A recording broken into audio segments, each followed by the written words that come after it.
Welcome back. Well, petrol stations are beginning to limit the litres customers can buy despite repeated assurances from the Albanese government that our fuel inventory is adequate. Joining us to discuss today's headlines is Independent MP Di Lee and ALP President Wayne Swan. Good morning to you both.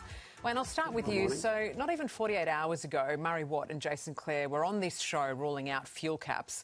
Yet some petrol stations are, of course, now rolling them out. This is exactly the kind of COVID-like confusion Premier Chris Minns was worried about, for example.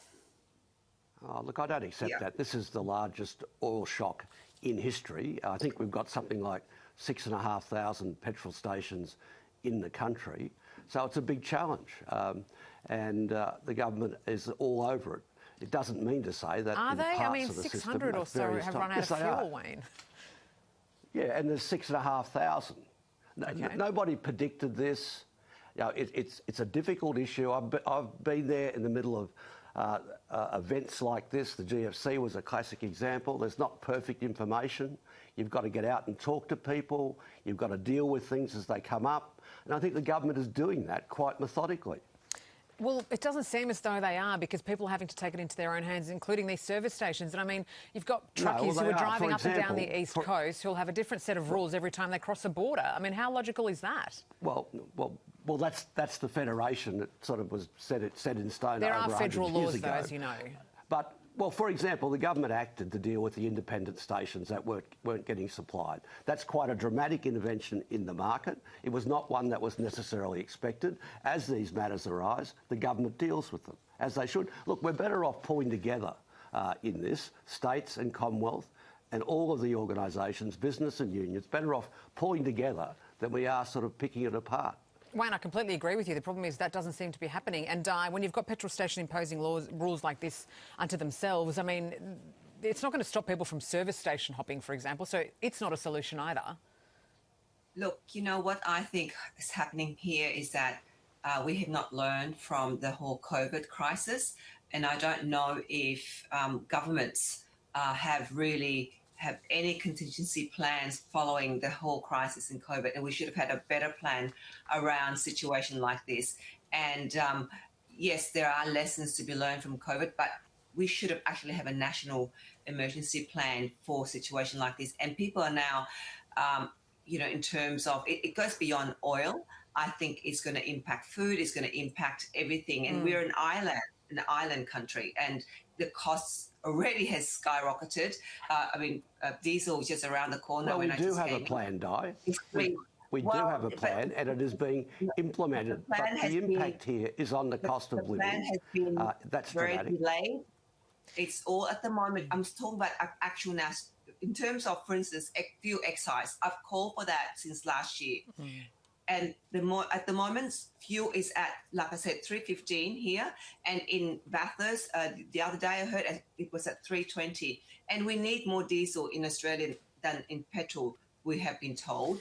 And so this is impacting the transport, the agricultural, and people are needing trucks and diesel to work the economy. Yeah. So I think there has been no proper planning around this. And I think that is the problem, though, Wayne. We're sort of hearing it like a broken record. I mean, there's a plan. It seems no one is quite sure what that plan is, what the solution is. The government is telling everyone not to panic. The opposition is saying things like this. Pick up the phone, speak to the companies, tell them to move the fuel to where the servos are sold out. Pick up the phone and tell the companies to move the stocks. I mean, it's not as simple as picking up the phone. But Wayne, maybe the premiers should be running the country again, because they seem to be the only ones who have any kind of handle on this. The government intervened when the independents weren't being supplied. As these problems arise, the government acts on them. It's not a perfect world. We haven't been through an event like this before. This is the most significant oil shock in history. We've got to bear that in mind. We've got to work together. The government is working with the states. So the blind leading the blind. Sector. I thought that there was... We just don't... But hang on, Wayne, is it the blind leading the blind, or is there a plan? Which one is it? There's a plan, and the government is implementing the plan. What is it? And when there are issues, they're dealing with them. Well, I just told you. The one yesterday, petrol wasn't going to the independent stations. The government intervened in the market and rectified that. Okay. Can That's I actually say when that problems families, arise. We've got countries in Asia that are enforcing pretty strict rules, like cutting work weeks to 4 days a week, for example, asking people to stay home, work from home, not, using power during the day instead of the evening. Is that perhaps where we're heading, Di? Should we look at some of those solutions? can I say at the moment, families are hurting, small business are hurting. And I think the first thing that the government should have done is basically bring down the fuel excise, half it, like the previous government did, to actually, that is every week. It's about $50, $60 extra that they have to pay towards the in terms of the tank. Yeah. That's a lot of money. That's the first thing that the government can do, and that's deflationary, that they can do right now to help families who are really screaming. Yeah. So, and then of course, look, I think rationing will have to be part of the plan, Yeah. and also telling people to stay. If they're honest with the people and get them to stay calm and have a plan, people won't panic. Because people are not getting the communication till they're All right. recent days, yes, but Yeah. not before. Well, let's hope they come up with a few more clearer solutions on Monday during their next National Cabinet meeting. Guys, I think everyone's hurting, so let's hope there is consensus. Appreciate your time this morning. Thank you.